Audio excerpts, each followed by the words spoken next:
Every time I push record, I get a lump in my throat and it makes me feel so odd and awkward, but whatever. Welcome back. I'm your host, Chloe Beck, and this is episode 6, I believe, of the podcast Insequeer. Now, the reason why I'm super excited about this being episode 6 is because if you listen to episode 5, you know that I can't scroll Instagram until I record this. So if you're listening to this, your girl's back on the gram because that's where I need to spend my fucking free time. No, it's not, but I miss it. So I don't know if this will be a long episode or short episode, episode novella, telenovela style episode, but I have a huge there's something huge happening for me tomorrow, so I kind of want to debrief about it a little bit, and I might do another part 1, part 2, but today is, let me check, today is Friday, July 17th, like I don't know when you guys will hear this, but Friday, July 17th, and tomorrow I have an appointment, and it's an appointment that I have dreaded and have not wanted to do, but because I'm learning to love myself and letting go of things that no longer serve me, it is an appointment that is just necessary. And tomorrow I am going to get my locks cut off. So for those of you who don't know, if you haven't looked at the podcast cover art, or if you don't know me, I am a proud member of the dreadlock lock community. I've had my locks for it's been 8 years, and one of my biggest dreams in terms of hair was to always have locks because, as I told you all in podcasts 1, 2, or 3, I always wanted to be Whoopi Goldberg, right? And I always loved her hair. I always loved what her locks, signified for her as a Black woman and how she did not lean into any of the facets of what beauty should be. And she still graced numerous covers, still became an EGOT, still booked a job. Granted, not too many of her movies allowed her locks to be in them, which is something that I'll kind of unpack a little bit potentially. Her hair was always something that was so vibrant and exciting, and it had its own personality. And it's like, as soon as I was able to make my own hair decisions, I knew that I would get dreadlocks. And you all who are in the Black community, I'm sure, consider yourself lucky if you're a perm gold star, meaning you've never had one. But for those of us who grew up on the creamy crack and probably during the actual crack epidemic, which that took a turn, Black hair has been through so much transition and so much growth and so much hurt, and so much of our identities are wrapped up in our crowns. And I was no different. I grew up with a mom who was queer, who never really had a hand for hair care. So my hair was always left in the hands of whomever had the time. And once we found braids, thank God I didn't get those brandy edges, but when we found braids was where I spent a lot of my time. And like, I would leave them in long enough hoping that they would lock. But my grandmother, God rest her soul, my mom, and all the Black women who thought that your hair could not look like a Brillo pad because you had to assimilate to whiteness. I quickly got those braids redone, right? So braids. It wasn't until I was, and then, I tell this story, I have a YouTube episode on an old YouTube project that I did where I kind of go through this. But when I got out of high school, I was like, fuck it. In college, I'm going to start my lock journey. But then there was this other looming reality for me, and is that I wanted to be a member of Alpha Kappa Alpha Sorority Incorporated. And I felt that I already had so many strikes against me, being a darker skinned woman, being a plus size girl, not being hella feminine or knowing how to be the prissy stereotype that comes along with AKA, but I knew AKA was going to be mine. And when I put my mind to something, let's just say, okay? But with that being said, I didn't think that they would have been able to overlook me and my lock journey at the time. And now I could be wrong, because I've realized that those same members have accepted some of my most vulnerable truths, some of my biggest insecurities. They loved me and accept me through all of them, including being a queer woman, which is not something you really see in the Black Greek life for members of AKA. I think we still very much lean to a proper area. give or take a few videos you've seen on World Star or wherever you see your smut TV. But AKA, when I was interested in pledging Alpha Kappa Alpha, it was still very much a known thing that you had to present a certain way, or you should present in a certain way. You don't have to. But so I wanted to be an AKA more than I wanted to fight with being told no, potentially because of my hair. So I didn't. So I kept the perm, I kept the flat irons, I kept that type of energy up through graduation from Bowling Green State University, where I went BGSU, Unfalcon Believable, don't get it twisted. Sorry, I just love repping my set. Like, BG was great for me. So then you fast forward to me getting to the year after I graduated, which would have been 2009. That summer, I remember going natural, whatever that meant. Like, I'm going natural. And because I'm a bald head scallywag, it's not like I had to do a big chop, right? So I literally just let my hair, I braided it, and I let the braids do their thing. I let the braids kind of eat away at the perm or eat away at any parts that would have been cut. So then I became natural through protective hair care styles. And then I slipped into another very expensive, but almost like a rite of passage for a Black woman component of natural hair, and it's all the fucking products. Oh God, like I think I'm ahead of my time. Like, I am an innovator for all things, because when I chose to be natural, I feel as though I was one of the first to do it in my hub of Ohio, in my hub of Cleveland, in my hub. But it came at a price. Like, no one told me that being natural would cost more than just getting a fucking perm. I would have been a just for me bitch to this day if I would have known it was going to cost me thousands of dollars of Carol's Daughter or Shea Butter Baby or Eco Styler, only the olive oil and the argan, because I'm a bougie bitch. Although that brown shit, I wish I could shellac someone now. But I went through that odd phase of trying to do the twist outs and coming out, speaking of Whoopi Goldberg, looking like Miss Seeley most days.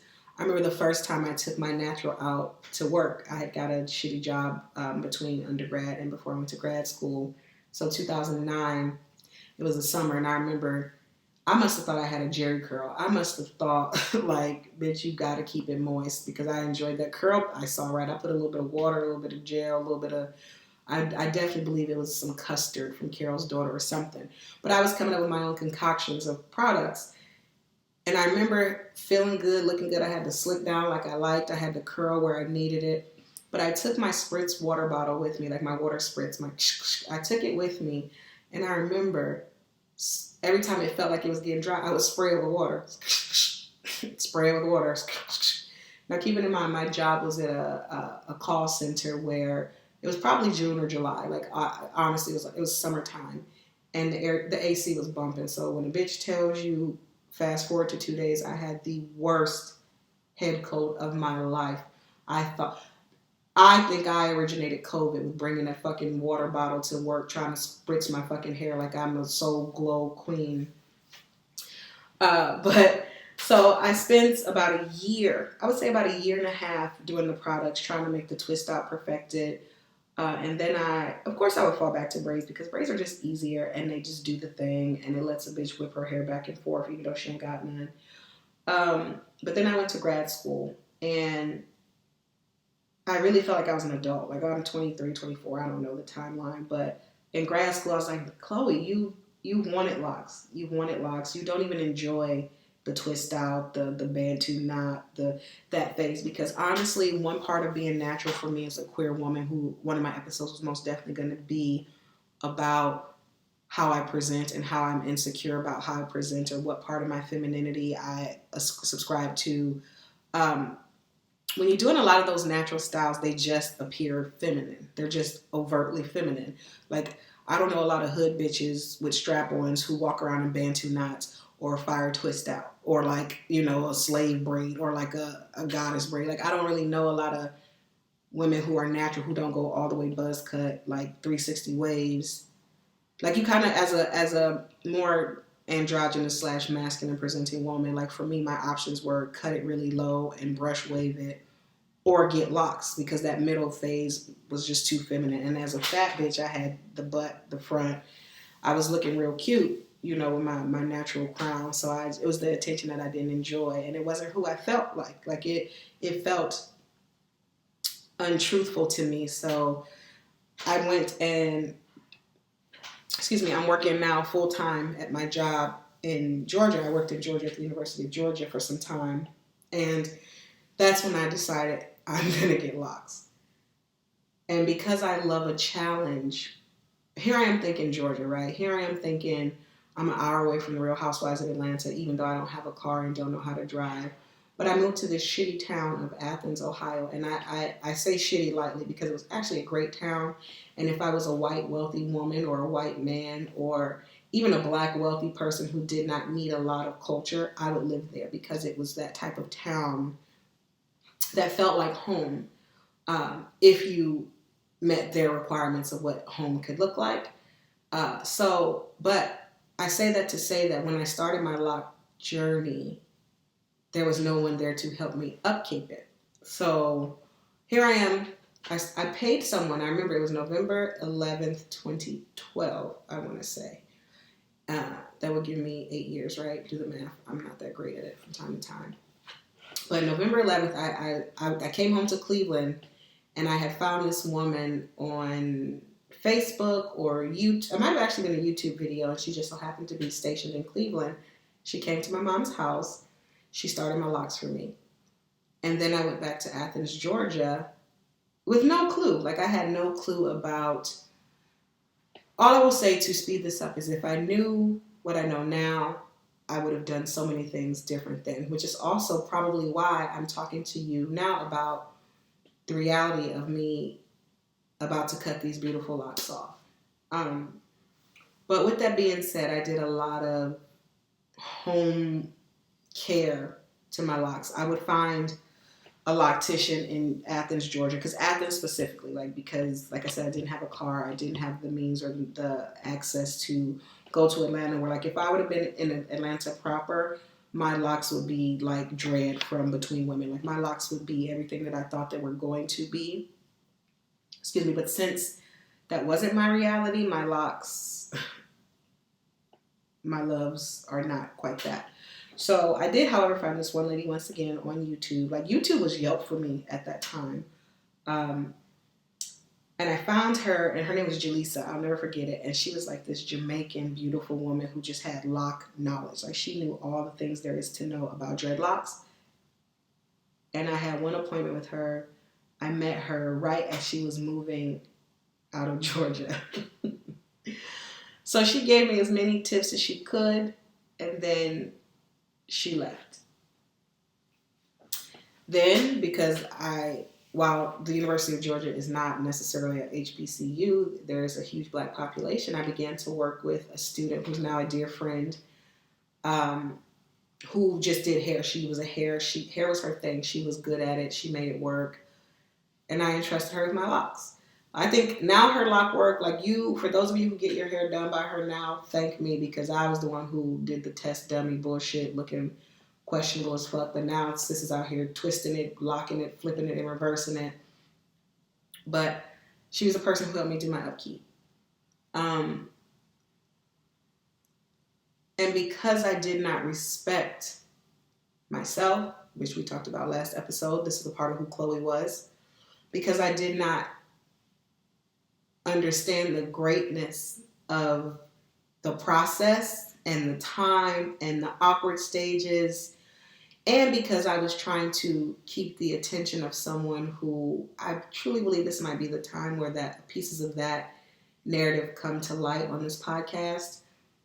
I was trying to be presentable for someone who was already not sure about me to want to date me. Similar to that thought about AKA. I was like, I have all these strikes against me, and now I'm going to be a short-haired, lock, awkward face, fat bitch trying to get a girl to like me when I just don't present in any of the ways that I thought at the time I should present based on the roles I choose to play in my relationship. Maybe not even a year, it couldn't have even been 6 months into my lock journey, I once again came to Cleveland, because that's where I go to make all my bad decisions. and I paid someone to wrap my locks with real human hair to kind of lock extension. Like I went to Cleveland's own version of the Napstar, um, and it was $500. And what I will say is that the woman did tell me she thought I should wait. She's like, your locks are not even mature yet. They haven't budded yet. Like, these are all lock terms that you can Google. But my locks were not even locks. They were still soft twists at best. And while she said it in a way that allowed her to keep getting her money, because if she would have took a bigger stance, I think I would have understood it more. But because she's like, I can do it, I heard do it. Like, and I get it. Like, looking back, like while I'm a little frustrated that she just didn't have the integrity to say, no, don't do it. Also, it's her job, and I should have had the same integrity to respect my lock process. So I get these lock extensions, and on top of that, and my hair, for those of you who don't know, like a bitch might look like a 4C, but with the right experience and the right self-care, I'm a cool 3, I don't even know them, but like I get a good curl, a good light. My hair is soft. So having this heavy hair on top of my soft, still maturing twists, my locks, they became small in terms of base. So like they became thin. Sometimes when I would get it retwisted, to me that shit looked like stitches. But like, hey, I had the length, because in the Black community with women, hair length is always somewhere in the narrative. But as I said, I still had a student doing it. So, excuse me if you can hear me scratching my ear. I had a student doing it. I didn't have all the tools. I didn't have all the knowledge. Like I knew just enough. But eventually they started to do their own thing. But I always felt like a fraud because I had this human hair in my locks. Like I can guarantee that out of the locks that I have left, there's still some that has that hair present. Like I have since been able to cut a lot of it out because my hair has actually grown. But I always just beat myself up about rushing through that process. So if you're someone who is interested in locks, please be interested and prepared for the awkward stage, because that'll be the stage you most respect, appreciate, and it will help you know how to love and treat your locks. So I talked a lot about boundaries in the last episode, and this is another example of the boundaries I did not have for myself, which in turn allowed me to not have boundaries with other people in terms of how they engage with my locks and my hair. So I excuse me, I got a text from work, and it's not today. So I then moved to New York City, a place where hair care is booming. Now, booming, boom, boom, boom, booming. And when I moved here, my locks were in disarray. It was bad. Like I think I'll probably post a picture of what my hair looks like when I got here. And then I met this woman who, to this day, so for 6 years since being in New York, this woman has been my Loctician, my saving grace, my therapist, my love. Marlene Ford, best Loctician in New York City. She also does the locks of one Ava DuVernay. So like, bitch, I'm already blessed by the best. So even that has caused some insecurities, because every time I think it's time for me to cut my hair, I will go sit in Marlene's chair, and she'd be like, baby, it's not that bad. I can do this. I can do that. We can do this. But then it started with me. Like my locks in the back would just not catch. So then I did the undercut, right? And then I started to just finally feel like my locks were mine. Like I started to know and research and understand products and do all this stuff to my hair that, with Marlene's styling and just love and growth and me learning to drink water and love myself and just kind of let my locks be without so much touching and so much stuff, they started to flourish finally. And then I did something for myself that I don't regret at all, which is weight loss surgery. I got the gastric sleeve it's almost 3 years. It'll be 3 years in October. I got the gastric sleeve, and before getting the gastric sleeve, I spent a lot of time on Facebook groups and in chats, just kind of trying to know what to expect, right? Just trying to get an understanding for what this new embarkment on my life is going to look like. And one thing I always consistently saw, I consistently saw it, and I consistently ignored it, was there were a bunch of white women who talked about hair loss. And they're like, oh, my hair is thinning, my hair is falling out, my hair. Like, I didn't really see it for the black women and the black men in my groups. Like, it looked like a white people problem. It looked like a Karen concern. Like, it wasn't, I was like, my beautiful, luscious locks, look at my hair, it's so healthy. Like, I used to be the type of person who had too many edges. Like, I had too much hair up front. So I was like, there's just no way this could be me. Excuse me. There's just no way this could be me.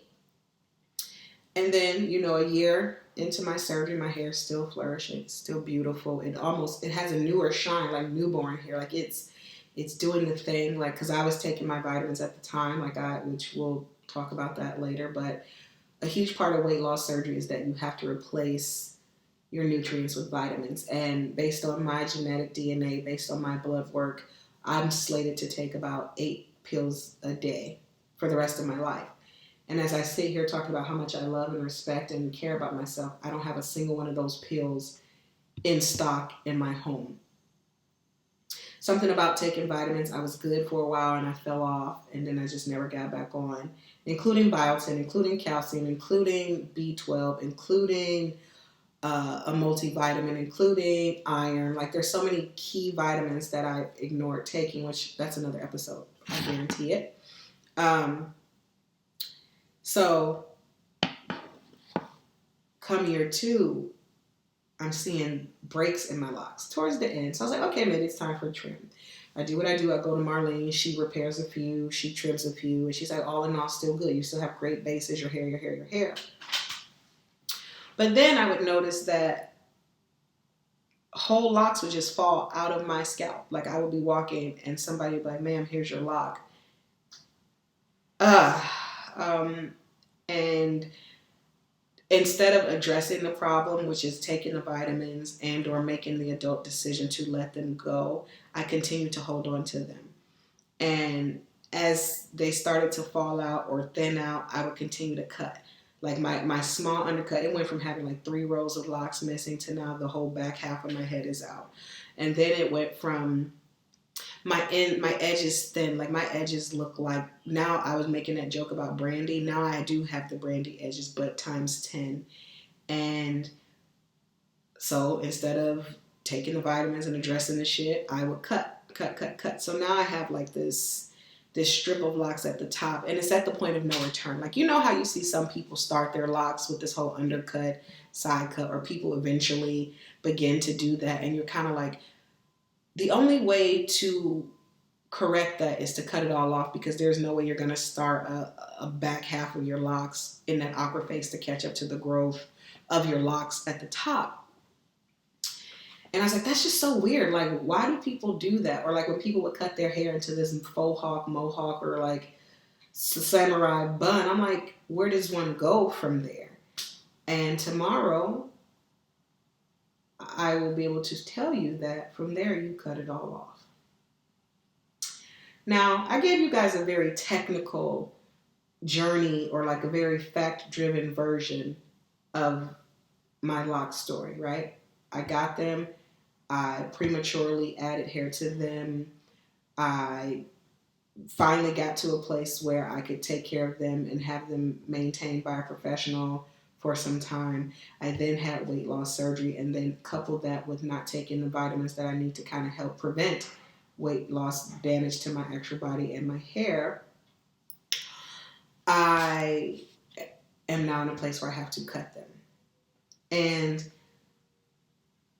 I'm cutting my hair just like it is for everybody else who does it. Like when Brittany did it, I understood it. When Bernadette did it and Waiting to Exhale, I understood it. When anybody chooses to do it, I fully understand it. And for me, I'm no different. I carry so much in this hair. And I've toyed with the idea of cutting my hair, like I said, several times. And I would always say, this hair is carrying so much hurt, so much trauma, so much abuse. Because your locks, like, the whole don't touch my hair, like I don't want that energy share, it's real. And even when I cut the back half of my locks, like when I first did the first real cut, because I did some of it at home, I cried because it was a freeing feel. It was a letting go. It was a release. It was more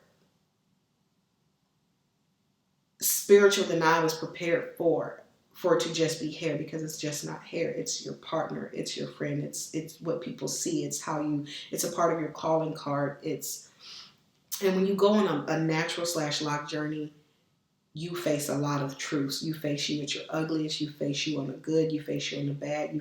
You have to invest in yourself in such a way when you're a natural person that the average person doesn't have to invest in. And that weighs on you as a person. So even when I cut the first series of cuts, it was a lot. And I started to say, these are not the locks of my dream. And because I didn't have specificity, I just said I wanted locks. I didn't say I want this healthy, nurtured, natural progression, educated relationship with my locks. And now I'm saying that. So I used to always say, I want my locks to belong to me. I don't want my locks to have any remnants of some fake hair. I don't want the person who I added all that fake hair in to appease, who ultimately left, broke my heart, ruined my life, all the things that I would like to pettily claim. That person's energy is still in his hair because she touched this hair. And I used to always say, I only want people who love me to touch my hair. So all the growth that I am doing from within, I literally see all the mistakes and all the trauma and all the hurt on top of my head. So while I'm disappointed in myself for the vitamin deficiency part of it, I'm disappointed in myself for not knowing what I didn't know. But also I'm going to give myself grace, because when you have a limited vision, you just do what you see. And I think I'm going to, spoiler alert, I'm definitely going to, as soon as I figure out my vitamins, as soon as I see the growth come back and a consistent, healthy growth, I'm going to lock again, and I'm going to do it pristinely to the best of my being. I am so beyond ready to let this chapter go. I'm ready to thank them, because my locks, I finally saw that I was people's lock inspiration. I got those comments of, oh my God, I love your hair. It's so long and so this is so that. I can't wait for my locks to be like this. I got to experience what it was like to be representation for someone on this journey. But now I get to have the awkward stages again. I get to know what it's like when I can officially put my hair in a ponytail when it's all my hair, because those are all things I skipped in my lock journey because I was trying to appease others. But this time my journey will be for me. And another kick-ass part about this, y'all, is that with the weight loss and my body changing and my relationship with my femininity changing, I am beyond excited to have short hair. I am beyond excited to color my hair and do a mohawk and do all these crazy things. While I don't think I'm going to spend a whole lot of time back in that natural bubble, because bitch, I don't give a fuck about a twist out. You can twist it off. That's too much work. Kudos to any and every one of you all who have to do that. But I will say hair care and hair culture has immensely changed since my lock journey. So there are so many styles and ideas and things I want to play with before starting my lock journey. So I get to be new again and start all over again and be a part of so many things. Like, I can't wait to see what a goddess braid is, or a faux lock, or just to be able to play with something that was so rigid all of my life. I'm excited about it now because I do know that I have the tools to get where I want to go, and I don't have to run and rush for anyone. So tomorrow, Saturday, July 18th, At 4 p.m., I will be saying goodbye to a lot of the insecurities that lie within my hair and my lock journey. And of course, I'm going to bring them home and I'm going to put them on my altar as a reminder of what I will no longer accept, do, or I will pick them up every time I'm ready to rush into something or dishonor my hair. But yeah, I am my hair. I've been my hair. I'm gonna be my hair. The caveat to being my hair is that I'm my hair at every stage. Honestly, my hair is in such a interesting place that he might say, "Ma'am, you have to go completely cue ball before we can correct this because of the patches and the ways in which things are missing." And I'm okay with that too because I have a partner who loves me so much that I wore a dress a few weeks ago. I have a partner who loves me and helps me. Like, she sends me pictures of what my hair should look like, could look like, designs. We've already thought about all the different barbers we want to experience if COVID lets us. My partner's about to start her lock journey, so I get to watch someone else go through it from a stage in their life, and I get to be a testimony for her to remind her the importance of not making rash decisions because somebody's definition of beauty or somebody's standard of beauty says where you are doesn't match. I'm terrified because my locks really are attached to my sexuality in a way. Like, my locks are attached to my cover art is me with those locks. But all that stuff doesn't ultimately matter, but I will acknowledge that there's some anxiety, some insecurity, some fear. But what supersedes and trumps that, is joy. Whew. You know, guys, I'm so lazy. I don't want to edit these podcasts too much, So the ums and the breaths and the out of breaths and the popping of the P's will be there until I get back into the groove of things because anybody got time? Like, y'all can hear me. If we were talking on the phone, I would make these same missteps. So I'm breathing hard as fuck because I'm in a room that's hot as fuck. And I'm swallowing a lot of spit because I'm thirsty. But that is my story for today. I would love for you all to share with me some of your hair hurt, your hair humor, your hair honesty.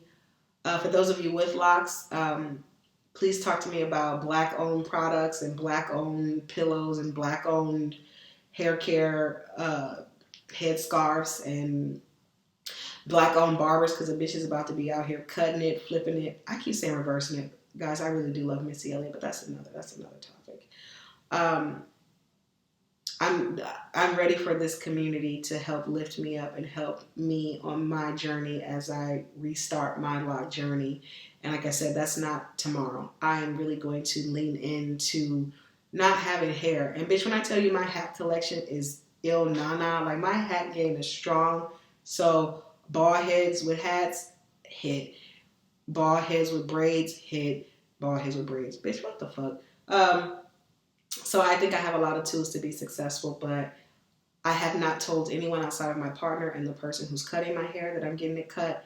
So, and this kind of helps with me being off of social media. Conveniently enough, like I'm not going to post anything until I post that. And what are y'all doing with your hair? Like, how has COVID hurt your hair care? Like, for those of you who are devout, I get a haircut every 2 weeks or I go to the nail tech how has COVID really helped you redefine your beauty? And how has COVID helped you home care? Like, how much of the stuff that we're paying all these people to do for us have we learned that we can do for ourselves or that we don't necessarily need?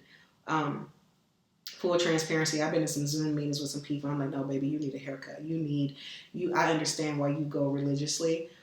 God damn. But how has COVID curtailed your hair care or your upkeep? And seeing as how COVID doesn't seem to be going anywhere because we live in Trump's hell, what are your plans for maintaining your standard of beauty, your standard of upkeep, knowing that depending on where you're listening from, things are at stage 1, stage 4, or even if things are wide open, if you have a compromised immune system or you're just a person who doesn't believe that it's time to be out, like, even when things are open, how are you guys going to prepare for life without the luxury of having someone else do these sorts of things for you? That is it for today. I hope this, I'm really playing with the sound and like I'm trying to get it right, but there's a lot of circumstances that I'm working through in terms of that. So stay with me, keep it going. And yeah, that's it for this episode. And the next time I record, I'll be a ball bitch and you might hear more whispering in here because I'm going to have like across my forehead because a bitch is officially lock free, free from locks. There's no more dread in these locks, okay? As always, as motherfucking always, arrest Breonna Taylor's murderers. Justice for all black, brown, trans bodies. Protect trans women at all costs, trans men. There wouldn't be a lot of revolutions without trans energy, trans lives. Black Lives Matter. All right, y'all, I'm out.